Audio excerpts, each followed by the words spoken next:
Hey guys, how you doing? It's Nation here. So, I'm going to do another rules video, so if you don't like the rules videos, then probably worthwhile just skipping to the next one after this. But, wanted to have a look at, we had a look at the ranged weapons, just what they look like. I wanted to go through some of the actual rules for them now.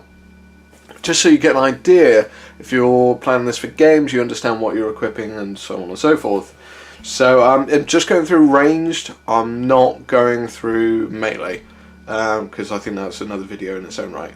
So right, we're going to start off from the beginning.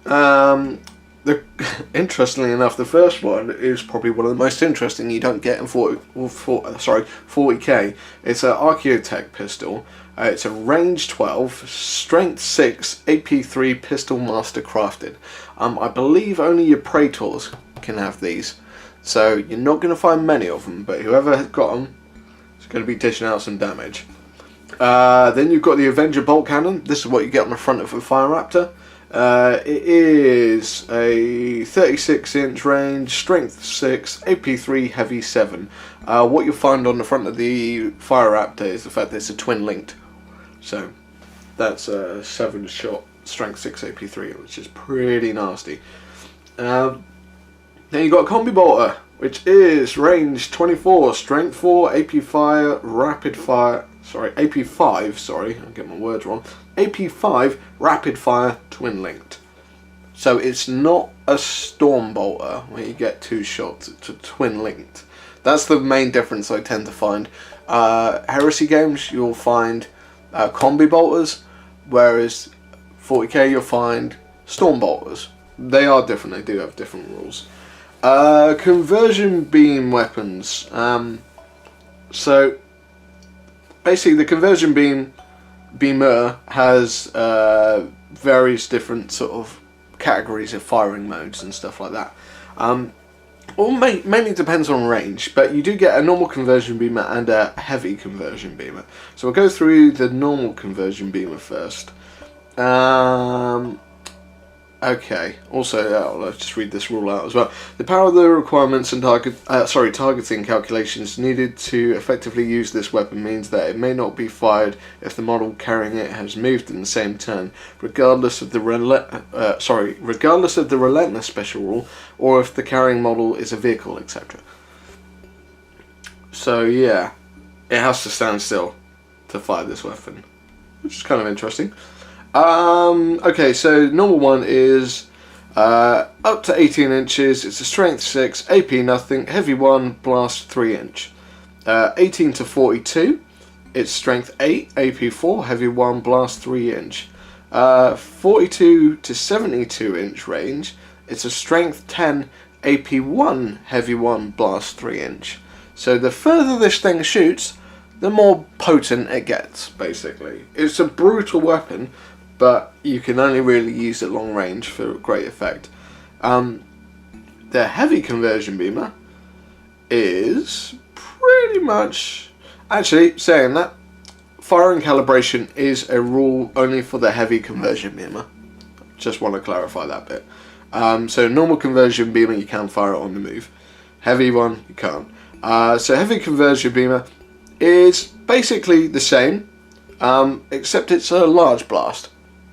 So yeah. Right, moving on. Demolisher Cannon. This is what you get on Vindicators. Range 24, strength 10, AP 2, ordnance 1, large blast 5 inch. So yeah, you get Vindicators as well in 30k.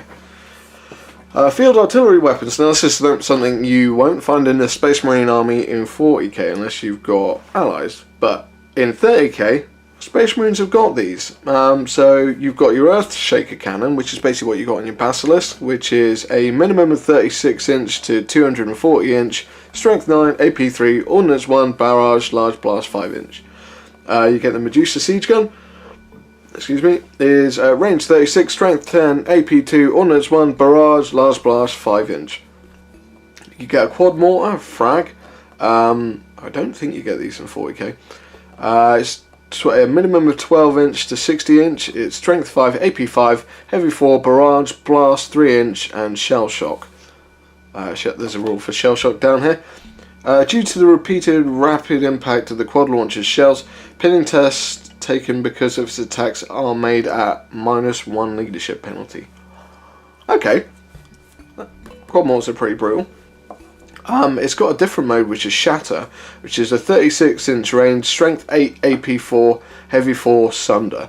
I cannot remember what Sunder does, so if someone could tell me in the notes below, that would be really appreciated. Thanks very much. Then you've got a Quad Heavy Bolter, 36-inch range, strength 5, AP 4, heavy 6, twin linked. Quad Las Cannon, 48-inch range, strength 9, AP 2, heavy 2, twin linked. Whirlwind Vengeance Launcher. Is minimum of 12 to 48-inch range, strength 5, AP 4, ordnance 1, barrage, large blast 5-inch. You get the Castellan Warhead, which is same range, strength 4, AP 5, ordnance 1, barrage, large blast 5-inch, ignores cover saves. So that's more for your mass squad killing.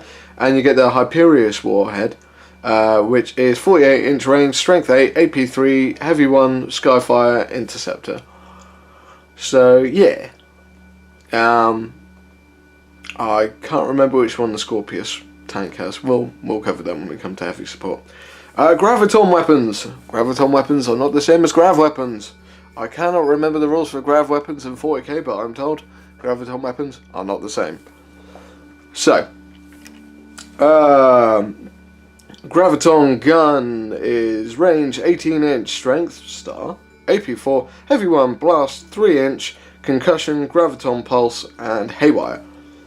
Graviton Cannon, 36-inch range, star, AP 4, heavy 1, large blast 5-inch, concussion, graviton pulse, and haywire. So let's just have a look at graviton pulse. Instead of rolling to wound normally with this weapon, any model caught in this blast must instead roll equal to or under their strength on a d6 or suffer a wound.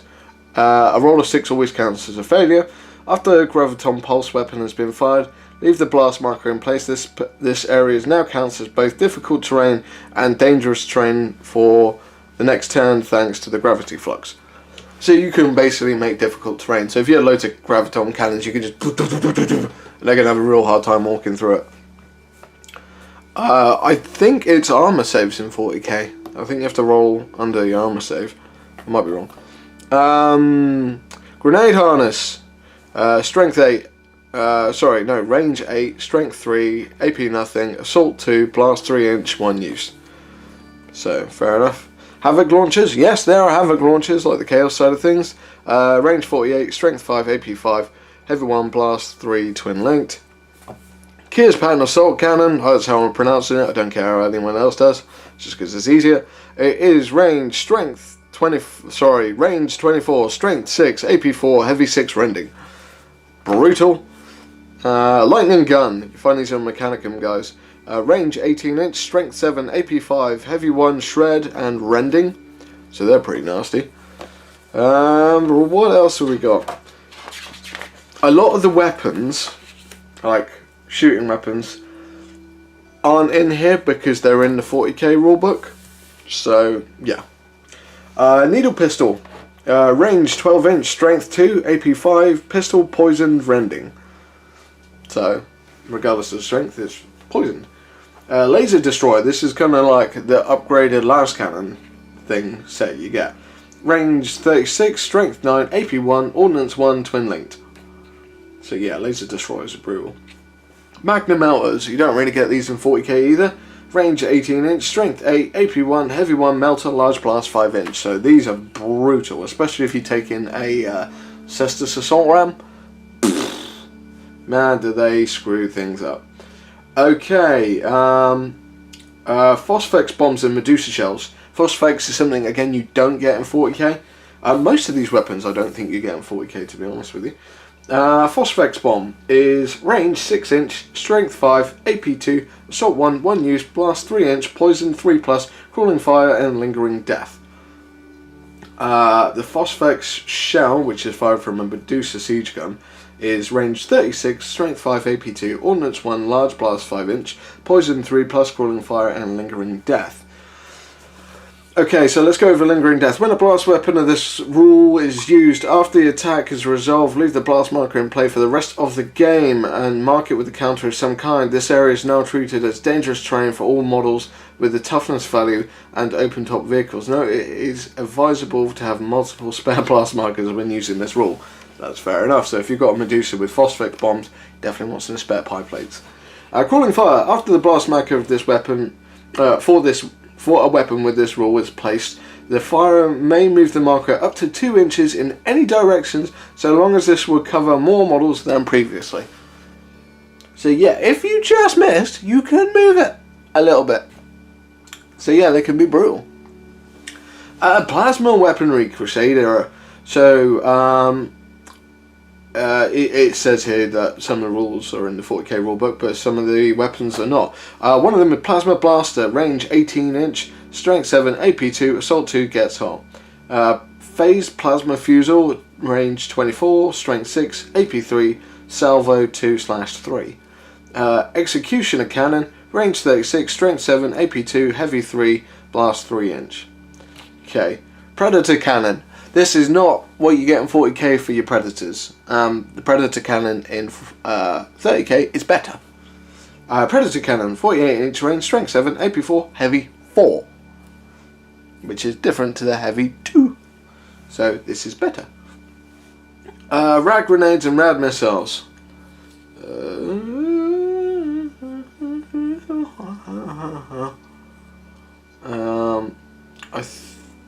Rad Grenades. These are special grenades that count neither as assault or defensive grenades, but have their own unique effect. During a turn in which a unit equipped with rad grenades launches an assault or is themselves assaulted, the enemy unit suffers a -1 penalty to their toughness until the end of the next assault phase. Note, this does affect victims. This does affect the victim's instant death thresholds. So, yeah.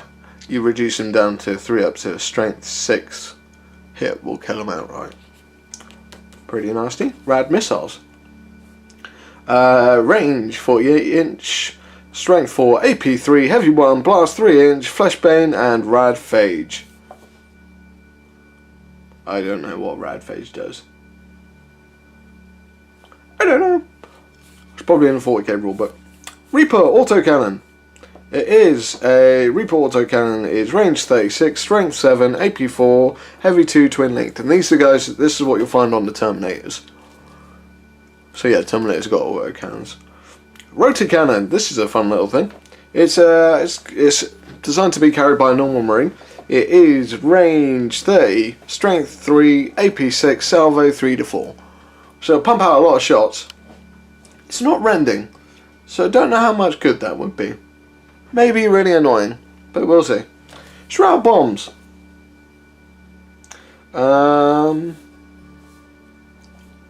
Okay, Shroud Bombs count as a defensive grenade in combat. See the Warhammer 40k rulebook. In addition, with the exception of vehicles, demons, gargantuan creatures, and units which have night vision special rule, units must pass a leadership test in order to charge a unit equipped with Shroud Bombs. So yeah, that's pretty nasty. Special issue bolter munitions. We've gone through this already. So yeah, we don't need to do that. Tempest Rockets. This is what you find on Storm Eagles. Range 60 inch, strength 6, AP 4, heavy 1, sunder, 1 shot. I think that's what you find on them. Pretty sure. Or Fire Raptors as well. Volcko Weaponry. So you get the Volcko Charger. It's like the pistol. It's range 10, strength 5, AP 5, pistol and deflagrate.